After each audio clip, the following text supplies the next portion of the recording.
Bismillahirrahmanirrahim. Assalamualaikum warahmatullahi wabarakatuh. Innal hamdalillah nahmaduhu wa nasta'inu wa nastaghfiruh wa na'udzu billahi min syururi anfusina wa min sayyiati a'malina may yahdihillahu fala mudilla lahu wa man yudlil fala hadiyalah. Asyhadu an la ilaha illallah wa la syarikalah wa asyhadu anna Muhammadan abduhu wa rasuluh. Ya ayyuhallazina amanu taqullaha haqqa tuqatih wa la tamutunna illa wa antum muslimun. Ya ayyuhan nasu taqu rabbakumul ladzi khalaqakum min nafsin wahidah wa khalaqa minha zawjaha wa batha minhuma rijalan katsiran wa nisaa. Wattaqullaha allazi tasaaluna bihi wal arham innallaha kana 'alaikum raqiba. Ya ayyuhallazina amanu taqullaha wa qulu qawlan sadida yuslih lakum a'malakum wa yaghfir lakum dzunubakum wa may yuti'illah wa rasulahu faqad faza fawzan 'azima. Amma ba'du fa inna asdaqal hadits kitabullah wa khairal hadi Muhammad sallallahu alaihi wasallam wa sharral umur muhdatsatuha fa inna kulla muhdatsatin bid'ah wa kulla bid'atin dhalalah wa kulla dhalalatin finnar. Sekarang kita masuk bab berikutnya, masih dalam kitab Madarijus Salikin yang ditulis oleh Ibnu Qayyim pada bab Al-Fatihah pembuka tauhid ya. Jadi surat Al-Fatihah ini mengandung 3 macam tauhid yang sudah disepakati oleh para rasul alaihi mussalatu wassalam. Tauhid itu ada 2 macam ya. Pertama tauhid menyangkut ilmu dan i'tiqad, dan kedua adalah tauhid menyangkut iradah atau kehendak dan qasad ya. Tujuannya macam pertama dinamakan at-tauhidul ilmi, artinya tauhid ilmu atau kabar ilmu. Dan yang kedua dinamakan at-tauhidul qasdil, jadi amal ya.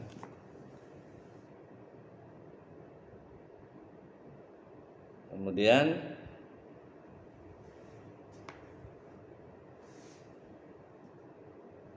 at-tauhidul qasdil iradi ini maksudnya tauhid amal ya. Tauhid amal itu ibadah ya kan ya, seperti ubudiyah ya, kita mengamalkan segala sesuatunya berdasarkan karena Allah gitu. Jadi ibadah karena Allah. Kalau tauhid amal, tauhid ilmi itu kabar ya, kabar.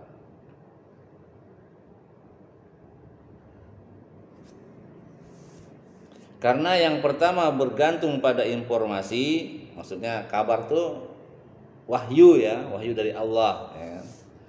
Dan pengetahuan itu ma'rifah, dan yang kedua bergantung kepada maksud dan kehendak.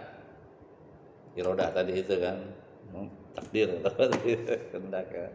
Sedangkan yang kedua ini juga 2 macam, yaitu tauhid rububiyah dan tauhid ilahiyah. Inilah 3 macam tauhid. Tauhid ilmi bertitik tolak pada menetapkan kesempurnaan Allah, meniadakan kesamaan dan kesempurnaan dengan selainnya, dan menyucikannya dari kecacatan dan kekurangan. Hal ini ada 2 macam, mujmal ya, atau global, dan mufassal ya, terperinci. Yang mujmal ialah menetapkan segala puji untuk Allah yang Maha Suci, dan yang mufassal ya, mufassal yaitu menyebutkan atau mengakui sifat ilahiyah bagi Allah, sifat rububiyahnya, Rahman ya, sifat kasih sayangnya ya, dan muluk itu artinya berkuasa ya. Ada surat Al-Muluk ya, kuasa Allah. Pada keempat hal inilah titik tolak nama-nama dan sifat-sifat Allah. Dalam Al-Fatihah disebutkan alhamdu meliputi semua ini, karena alhamdu itu mengandung pujian kepada zat yang maha dipuji dengan sifat kesempurnaannya, seperti rububiyahnya, asma wa sifat. Ini disebut dengan tauhid ilmu, tauhid ilmi ya. Sedangkan uluhiyah tauhid amal. Yang tadi silahkan tauhid qasdil iradi itu qasd amal. Amal itu ya ibadah, melakukan, itu namanya amal ya. Melakukan ibadah hanya kepada Allah, itu disebut dengan tauhid uluhiyah atau ubudiyah.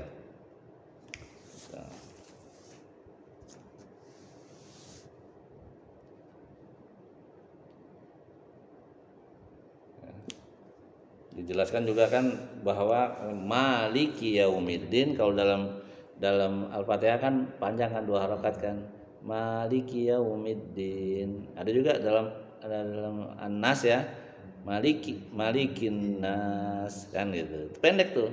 Nah, ternyata dijelaskan di sini kalau dibaca pendek itu artinya berkuasa dengan kewenangannya. Sama-sama berkuasa. Tapi kalau yang bacanya pendek, malikin nas, menguasai manusia kan gitu. Ya, jadi itu artinya berkuasa dengan kewenangannya.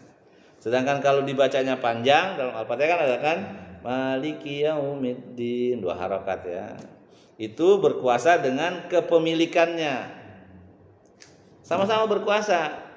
Tapi kalau dibacanya pendek, malikin nas berarti kewenangannya, menguasai kewenangannya, berkuasa atas kewenangannya. Kalau panjang, berkuasa dengan kepemilikannya. Tapi dulunya sama berkuasa, beda makna. Hah? Dulunya dibolehkan. Dibolehkan. Kan kalau dalam Al-Fatihah kan panjang tuh, maliki yaumiddin.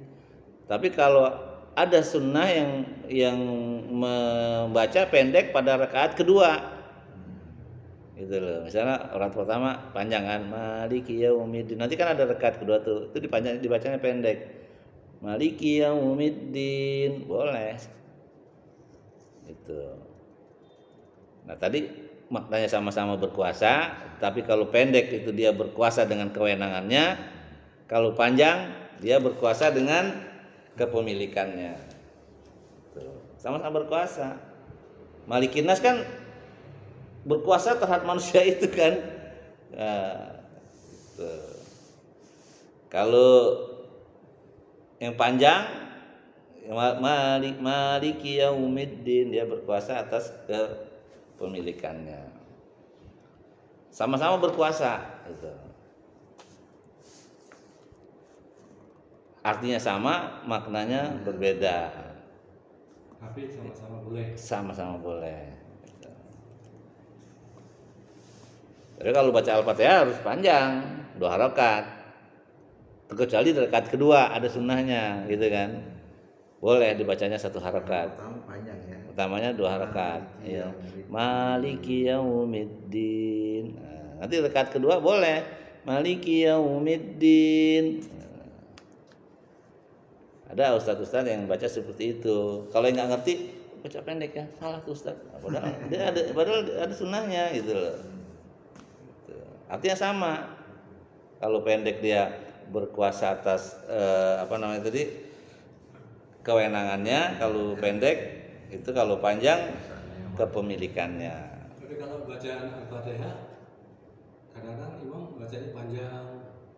Apa tuh? Pada ayat terakhir itu ada di sunnah. Waladdallin gitu. Emang panjang. Misalnya itu, misalnya bismillahirrahmanirrahim. Boleh. Kalau panjang semua dibacanya panjang semua. Misalnya Bismillahirrahmanirrahim. Alhamdulillahi rabbil alamin. Ar-Rahmanir-Rahim. Panjang semua. Ada juga yang pendek. Istilahnya nggak sampai 6 harokat ya. Ada. Bismillahirrahmanirrahim. Alhamdulillahi rabbil alamin. Ar-Rahmanir-Rahim. Kan pendek tuh. Nggak sampai 6 harokat. Nah dia harus itu terus, nggak boleh. Ar-Rahmanir-Rahim itu Maliki Yaumiddin. Nggak boleh. Harus kalau dia dari awal dia udah 3 harokat saja harus sama. Jadi kalau dia mau lebih, misalnya sampai 5 harokat, 6, harus sama semua. Sama-sama boleh, Pak? Sama-sama boleh. Misalnya panjangin saja. Kalau pendek kan tadi Bismillahirrahmanirrahim. Alhamdulillahi rabbil alamin. Ar-Rahmanir-Rahim. Maliki Yaumiddin. Jadi 3 harokat, ada 3 ketukan. Gitu. Kalau mau panjang Bismillahirrahmanirrahim. Alhamdulillahi rabbil alamin. Ar-Rahmanir-Rahim. Maliki Yaumiddin. Iyyaka na'budu wa iyyaka nasta'in. Ihdinas siratal mustaqim. Siratal ladzina an'amta 'alaihim ghairil maghdubi 'alaihim waladdallin. Itu. Ada yang baca waladdallin, enggak boleh. Tetap dia di fathah, di tasjid, tapi nggak boleh dia panjang gitu. Ada kan waladdallin, nggak boleh, harus waladdallin gitu. Sama juga maghdub, nggak boleh ya. Ghairil maghdubi, itu kan ada sering imam begitu, itu nggak boleh. Karena ghain itu nggak boleh dikol-kolan. Harus ditahan maghdubi alaihim. Maghdu, jangan maghdu, nggak boleh. Sama Al-Fatihah juga nggak boleh. Ada kan sering kita dengan imam ya, saya bukan bicara siapa-siapa. Artinya baca Al-Fatihah itu harus benar, karena itu rukun. Ya, misalnya kayak alhamdulillahi rabbil, nggak boleh. Allah itu kalau kita buka itu cuma 2 harokat. Alhamdulillahi rabbil alamin. Itu ada yang banyak. Alhamdulillahi rabbil, nggak boleh itu kalau panjang. Karena bisa beda maknanya jadi nanti. Tuh. Ya. Ada yang sering dengar kan gitu. Ya, kalau saya bilang orangnya kan sering jadi imam di sini gitu, mereka nggak boleh gitu. Gitu. Ya. Kadang-kadang kita juga boleh banyak hafalan, tapi jangan sampai salah makrotnya itu. Makanya saya ngeri gitu. Tapi kalau orang lain ya biarin aja. Berat kita salah, karena itu jadi hujah buat kita ya. Gitu. Ya. Jadi boleh ya Pak, boleh. Artinya usulnya kan nggak dibuat-buat kan, memang sunahnya kan begitu. Memang begitu, itu. Tapi kalau mau panjang dari awal ya panjang terus 6 harokat. Kalau mau cuma 3 harokat saja ya tadi itu sama. Jangan nanti begitu ini pertamanya 3 harokat terus jadi panjang semua, nggak boleh, ya kan? Walaupun tidak merubah makna, merubah arti. Ya. Alhamdulillah meliputi semua ini karena alhamdulillah itu mengandung pujian kepada Zat yang Maha Dipuji dengan sifat-sifat kesempurnaannya dan keagungannya, disertai dengan rasa cinta, ridho dan tunduk kepadanya. Tidak bisa dikatakan hamid orang yang mengingkari sifat-sifat zat yang dipuji itu. Demikian pula orang yang tidak cinta dan tidak tunduk kepadanya, semakin banyak sifat kesempurnaan yang dipuji, maka semakin sempurnalah pujiannya. Dan semakin berkurang sifat kesempurnaannya, maka semakin berkurang pula sifat keterpujiannya. Oleh karena itu, segala puji adalah kepunyaan Allah, dengan pujian yang tidak dapat dihitung oleh siapapun selain Dia, maksudnya Allah ya. Karena kesempurnaan dan banyaknya sifat-sifatnya, karena itu pula tidak ada seorang pun dari makhluknya yang dapat menghitung sanjungan dan pujian kepadanya dengan sempurna. Kita tahu kan cuma 99 kan, padahal sifat Allah banyak, lebih dari itu.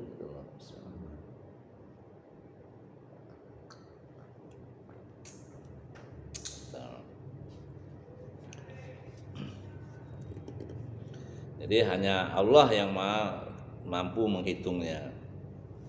Karena kesempurnaan dan banyaknya sifat-sifatnya, karena itu pula tidak ada seorang pun dari makhluknya yang dapat menghitung sanjungan dan pujian kepadanya dengan sempurna. Karena Dia pemilik sifat-sifat kesempurnaan dan keagungan yang tidak dapat dihitung, dicapai selain Dia. Karena itu Allah Ta'ala mencela berhala-berhala kaum kafir dengan menyebut sifat-sifat kebalikan dari sifat-sifat kesempurnaan, yaitu dicelanya berhala-berhala itu sebagai tidak dapat mendengar. Celaan berhala kan nggak dapat mendengar ya, apalagi dia ini menjawab ya. Tidak dapat melihat, tidak dapat berbicara, tidak dapat memberi petunjuk, tidak dapat memberi manfaat, dan tidak dapat memberi mudarat. Begitu pula sifat Tuhan golongan Jahmiyah, karena mereka menisbatkan sifat-sifat berhala yang tercela ini kepada Allah. Maha luhur Allah dari apa yang dikatakan oleh orang-orang zalim ya, dan ingkar. Dengan keluhuran yang seagung-agungnya, Allah Ta'ala berfirman dalam mengisahkan kekasihnya Nabi Ibrahim ya alaihissalam, ketika berdiskusi dengan ayahnya ayahnya Azhar ya, nama ayah Ibrahim. Itu dalam surat Maryam dijelaskan yang artinya, wahai bapakku, mengapa engkau menyembah sesuatu yang tidak mendengar, tidak melihat, dan tidak dapat menolong kamu sedikit pun? Nggak bisa jawab bapaknya, malah marah dia. Orang bapaknya penasihat ya, penasihat Fir'aun. Penasihat bukan Fir'aun, penasihat Namrud. Semua sama-sama di Mesir tuh, Fir'aun juga di Mesir juga, Namrud di Mesir juga. Makanya negara Mesir tuh maju sebenarnya, dari zaman dulu maju dia, itu peradabannya dia.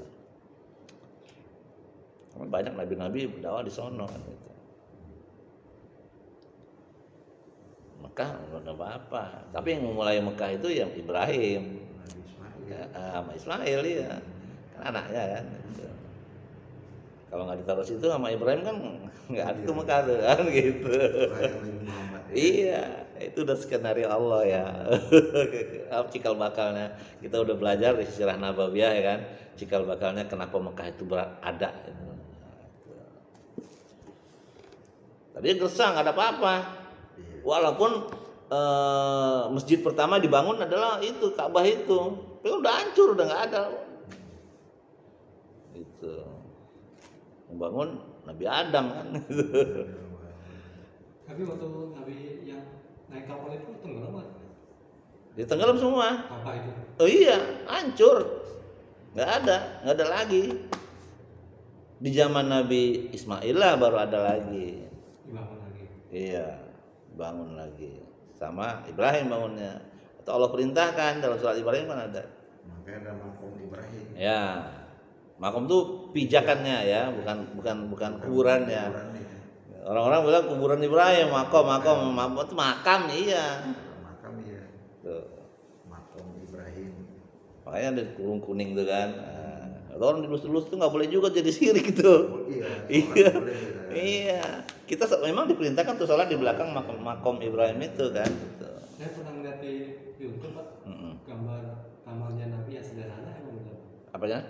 Gambar kamarnya Nabi. Oh iya, emang sederhana. Nggak mewah. Pelepah kurma, itunya juga bata-bata gitu kan ya. Campur kayu-kayu, terus sederhana. Padahal dia pemimpin dunia kan gitu ya kan. Gitu. Makanya kemarin aja mana istananya Nabi Muhammad lagi letaknya di masjid ini, musola. Iya. Namanya besar kali udah. Raja Muawiyah itu yang mau nyerang ke Mekah. Iya. Itu sejarah ya. Sejarah. Nanti kapan-kapan kita ulang lagi saran Nabawiyah gitu ya kan. Mudah kita sehat terus gitu kan. Ya. Seandainya Tuhan Ibrahim mempunyai sifat-sifat dan kedudukan seperti berhala-berhala itu, niscaya Azar ya nama bapaknya Ibrahim, Azar akan menyanggahnya dan mengatakan Tuhanmu juga begitu, ya kan? Tapi Azar nggak bisa ngomong, dia diam aja. Mengapa engkau mengingkari aku? Tapi Azar dengan kemusyrikannya itu lebih mengenal Allah dari golongan Jahmiyah. Demikian juga dengan kaum kufar Quraisy yang musyrik itu masih mengakui sifat-sifat Allah yang maha pencipta, yang maha suci, maha tinggi dari seluruh makhluknya. Namun golongan Jahmiyah tidak mengakui sifat-sifat kesempurnaan Allah itu. Dalam firman-Nya dalam surat Al-A'raf ayat 148 yang artinya, dan kaum Musa setelah kepergian Musa ke Gunung Tur membuat dari perhiasan emas mereka ya, seperti anak lembu ya, yang dilakukan oleh siapa itu sama namanya yang bikin patung emas itu ya, si Hanan ya, Hanan. Membuat dari perhiasan emas mereka anak lembu yang bertubuh dan bersuara. Apakah mereka tidak mengetahui bahwa anak lembu itu tidak dapat berbicara dengan mereka dan tidak dapat pula menunjukkan jalan kepada mereka? Mereka menjadikannya sebagai sembahan dan mereka adalah orang-orang yang zalim.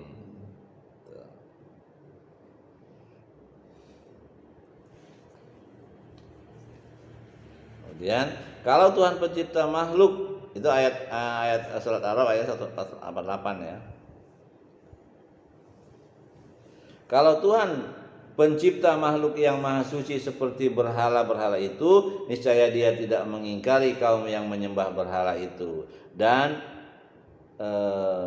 pengingkaran ini sekaligus menunjukkan kebatilan ketuhanan berhala-berhala itu. Jika dikatakan Allah Ta'ala tidak berbicara kepada hamba-hambanya, maka dapat dijawab, tidak benar. Sesungguhnya Allah berbicara kepada mereka. Di antaranya ada yang diajak bicara oleh Allah dari balik tabir. Di antaranya tanpa perantara seperti Nabi Musa. Kan berbicara kan? Gitu dengan Allah langsung. Nabi kita juga Muhammad berbicara langsung. Termasuk Nabi Ibrahim. Ya kan? Kalau patung mana bisa berbicara kan gitu. Dan diantaranya ada pula yang diajak bicara melalui utusannya berupa malaikat, yaitu para nabi-nabi. Allah berbicara kepada semua manusia melalui rasul-rasulnya.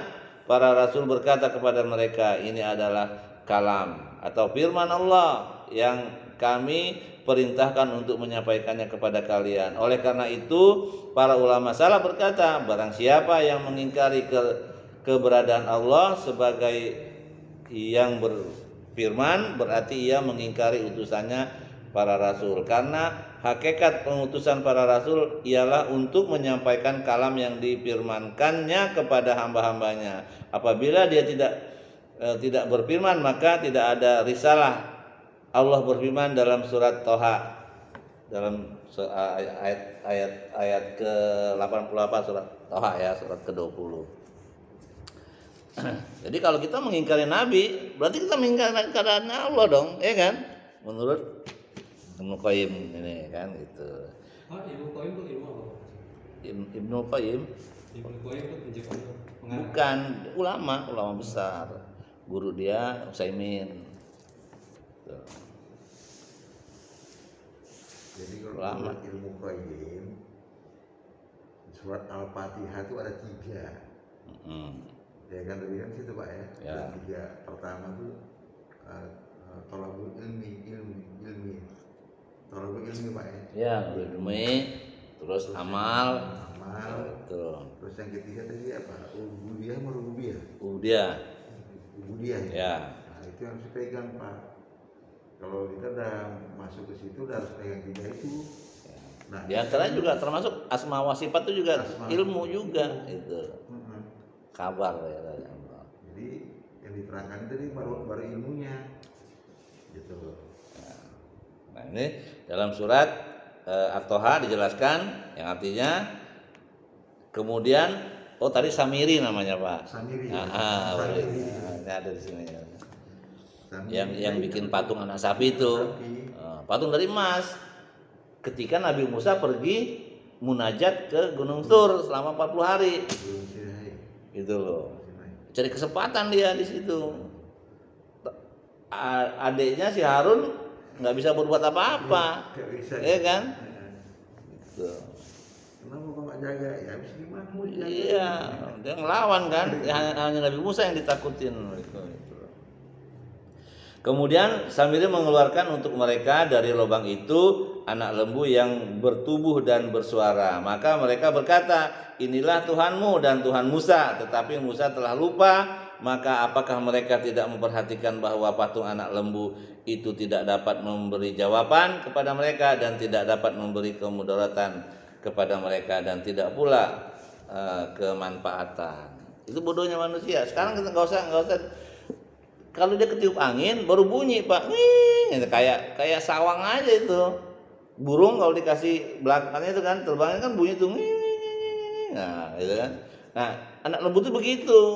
Wah bisa ngomong katanya ada suaranya padahal kan itu tiup angin. Tapi dipercaya sama orang India deh. Ah ya, itu makanya kan kesesatan kan itu. Disembah orang India belum di. Iya, Toha ayatnya 88. Berarti orang India pengikut Samiri ya. Iya. Ya pokoknya pengikut kesirikan lah, kebatilan ya. Contohnya yang dalam Quran Samiri. Begini masih ada ya begitu. Banyak. Ada yang masih itu. Iya. Sekarang umat Islam aja banyak dibantai itu di India tuh. Baru-baru ini, Pak. Orang dunia protes, tapi ya sebagian kecil kan protes karena ya dia dibantai sama orang Hindu. Ini kan Hindu kan kalau situ. Iya. Hindu. Ya, Kalau yang di Thailand itu Buddha yang membantai orang Islam. Yang dimaksud dengan raj'ul kalam mengembalikan atau menjawab perkataan ialah berkata dan berbicara.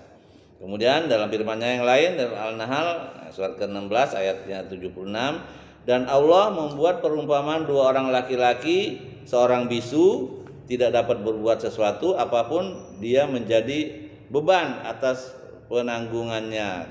Kemana saja dia disuruh oleh penanggungnya, dia tidak dapat mendatangkan sesuatu kebajikan pun.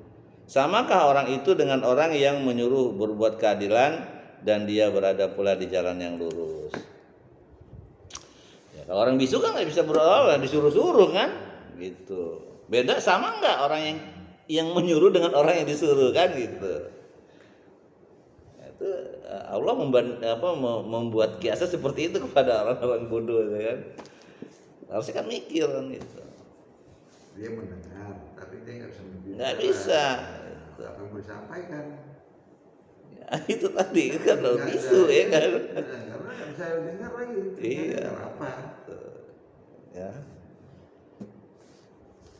Di sini Allah menjadikan tidak adanya sifat kalam, maksudnya berbicara bagi berhala itu sebagai alasan untuk menetapkan kebatilan ketuhanannya, dan itu merupakan sesuatu yang dimaklumi oleh fitrah akal sehat dan kitab samawi, bahwa sesuatu yang tidak memiliki sifat-sifat kesempurnaan bukanlah Tuhan yang patut disembah, bukan pengatur alam, bukan Tuhan pencipta alam, bahkan dia tercela, cacat, memiliki sifat-sifat kekurangan, tidak memiliki pujian di dunia dan di akhirat, karena pujian alham di dunia dan di akhirat hanya kepunyaan Tuhan yang mempunyai sifat-sifat kesempurnaan dan keagungan, yang karenanya dia berhak mendapatkan sanjungan dan pujian. Oleh karena itu para ulama salaf memberi judul kitab-kitab yang mereka susun mengenai sunnah penetapan sifat-sifat Allah dan kemahatinggiannya atas makhluknya dan kalamnya dengan nama tauhid, karena menafikan hal itu mengingkarinya dan kafir kepadanya, berarti mengingkari dan kekufuran kepada yang Maha Pencipta. Bentuk tauhid itu ialah menetapkan sifat-sifat kesempurnaannya dan menyucikannya dari kesempurnaan dengan makhluk dan dari sifat-sifat kekurangan. Tetapi golongan Mu'tazilah menjadikan pengingkaran terhadap sifat-sifat Allah dan penolakan terhadap sifat-sifat kesempurnaan itu sebagai tauhid. Sedangkan menetapkan sifat-sifat kesempurnaan bagi Allah mereka anggap sebagai tindakan menyerupakan Allah dengan makhluk. Sering disebut tasbih gitu. Jadi dia nggak mau, nggak bisa Allah tuh berbicara, mempunyai sifat ini, mempunyai sifat maha kuasa, nggak ada menurut dia itu menurut orang-orang golongan Mu'tazilah. Menganggap Allah bertubuh, jadi Allah punya tubuh kayak manusia dianggapnya kan gitu. Allah memang punya tubuh tapi bukan seperti manusia. Allah punya tangan, ya udah kata Allah punya tangan, dia punya tangan. Jangan dibilang tangan Allah tuh kayak kita, enggak. Kita sama monyet yang sama-sama punya tangan beda, ya kan? Gitu. Kita punya kaki, sama kaki meja juga beda kan gitu. Kan gitu, enggak bisa menyamakan itu. Kalau mereka menyamakan gitu kan. Sementara mereka belum pernah ketemu ya. Oh iya, gitu. Bentuk ini ya, itu namanya tajsim. Dan menganggap Allah sebagai tersusun dan sebagai unsur tarkib. Mereka menamakan kebenaran dengan kebatilan agar manusia lari darinya. Sedang kebanyakan manusia mengikuti label luarnya saja, tidak bersikap kritis, ikut aja gitu kan. Makanya kita nggak boleh taklid tuh, nggak boleh Pak. Taklid kepada ustadz, taklid kepada ini. Kita harus belajar, harus tahu. benar. Ya kan, ilmunya apa? Tadi nggak boleh kata guru saya. Nah, nggak boleh. Saya. Iya. Boleh ya. Kata Al-Quran begini loh. Iya. Nah, begitu. Kata Nabi begini loh cara beramal kan itu. Bukan kata ustadz saya. Nggak boleh itu. Kata guru saya begini. Iya. Ya, ini dijelaskan juga dalam surat Al-Kahfi ayat 17. Barang siapa yang diberi petunjuk oleh Allah, maka dialah yang mendapat petunjuk, dan barang siapa yang disesatkan, maka tak akan mendapatkan seorang pemimpin pun yang dapat memberi petunjuknya. Hal yang terpuji tidaklah dipuji atas ketiadaan dan